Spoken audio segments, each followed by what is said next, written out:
Sabe o que acontece quando um osso se quebra? Bom, para a maioria das pessoas é um problema médico, e dos grandes. Mas olha, para um perito forense é o começo de uma história. Uma fratura não é só uma lesão, é um registro silencioso de um crime. Uma pista gravada no esqueleto que pode, no fim das contas, revelar toda a verdade. Pois é, a questão é exatamente essa.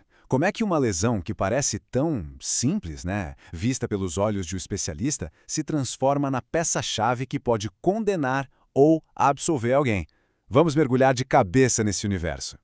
Olha só o nosso roteiro de hoje. Primeiro, a gente vai entender o osso como uma evidência. Depois, vamos entrar na física da coisa, a mecânica da força. Aí vamos aprender a decodificar uma fratura, entender por que o crânio é um caso tão à parte e, por fim, vamos amarrar tudo isso com a lei. Bora lá? Começando então pela nossa primeira parte. É preciso pensar o seguinte: uma fratura é muito mais do que só um osso partido. É um registro permanente de um momento, sabe? É como se fosse uma fotografia de um instante, gravado ali, na estrutura mais duradoura do nosso corpo, só esperando para ser lida. Falando de um jeito bem técnico, a definição é essa: a quebra da continuidade de um osso. Mas, para o mundo da perícia, o que realmente importa é a causa. E a resposta está quase sempre aqui: uma energia mecânica aplicada com violência por um tal de instrumento contundente. No fim das contas, tudo gira em torno da força envolvida. E essa analogia com a parede de concreto ela é perfeita. Pensa bem, uma forcinha leve causa uma rachadura. Agora uma força muito intensa, aí já quebra a parede inteira. E o mais perigoso, os fragmentos do osso quebrado podem virar verdadeiros projéteis dentro do corpo, causando danos internos ainda mais devastadores. E isso nos leva direto para a segunda parte, a mecânica da força. O que, afinal de contas, é preciso para quebrar um osso? E mais importante, que tipo de instrumento deixa uma assinatura que a perícia consegue identificar?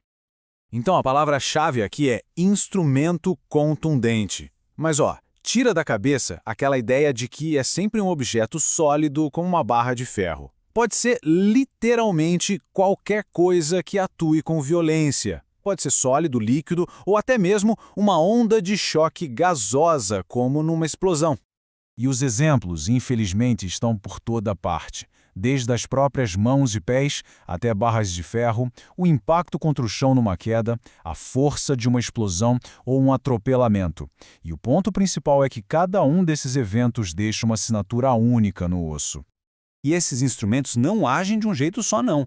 A força pode comprimir, pode esticar, flexionar, torcer, ou, olha que curioso, pode até agir à distância, no que a gente chama de contragolpe. E é aqui que está o pulo do gato para a perícia. Cada mecanismo deixa um padrão de fratura diferente, uma verdadeira assinatura do que aconteceu. Chegamos na terceira parte. Agora a coisa fica interessante, porque é aqui que começa o trabalho de detetive de verdade.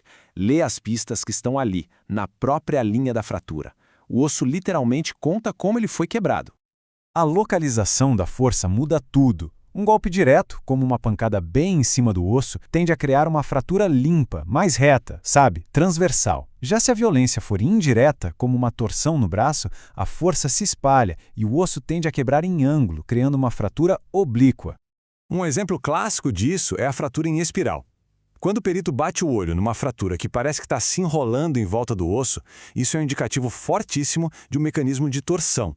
É muito comum, por exemplo, nos ossos da perna durante uma briga ou uma queda em que o pé fica preso.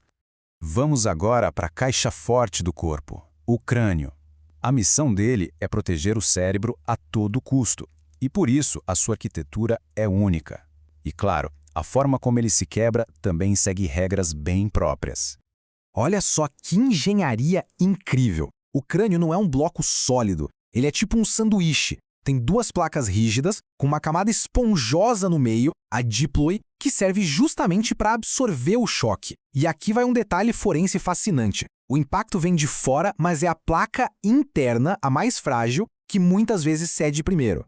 E é no crânio que a gente vê um dos fenômenos mais contraintuitivos da perícia, o contragolpe. Imagina a cena, a pessoa cai e bate o queixo, ou aterrissa de pé com muita força. O impacto não foi na cabeça, mas a força viaja pelo esqueleto como uma onda de choque. E o ponto final, onde a energia se dissipa e quebra, é a base do crânio. Chegamos na parte final e, talvez, a mais importante, a conexão com a lei. Como é que a análise fria e técnica de um perito sobre um osso quebrado se transforma em anos de prisão para alguém? E aqui está o número mágico, o limiar legal no Brasil: 30 dias.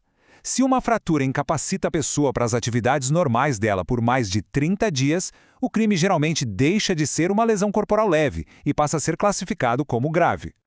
Essa tabela resume tudo de forma bem clara. Uma fratura simples nos ossos do nariz, que cura rápido, pode ser considerada leve. Já a fratura de um osso longo, como o fêmur, que leva meses para consolidar, quase sempre vai caracterizar uma lesão grave. E se a cura resultar em uma deformidade, a classificação pode subir para gravíssima. E aqui está o detalhe final. Não basta o osso se curar. A forma como ele se cura é fundamental. Se a consolidação for viciosa, ou seja, errada, e deixar uma deformidade permanente, como a pessoa passar a mancar, o crime se torna ainda mais sério, classificado como gravíssimo.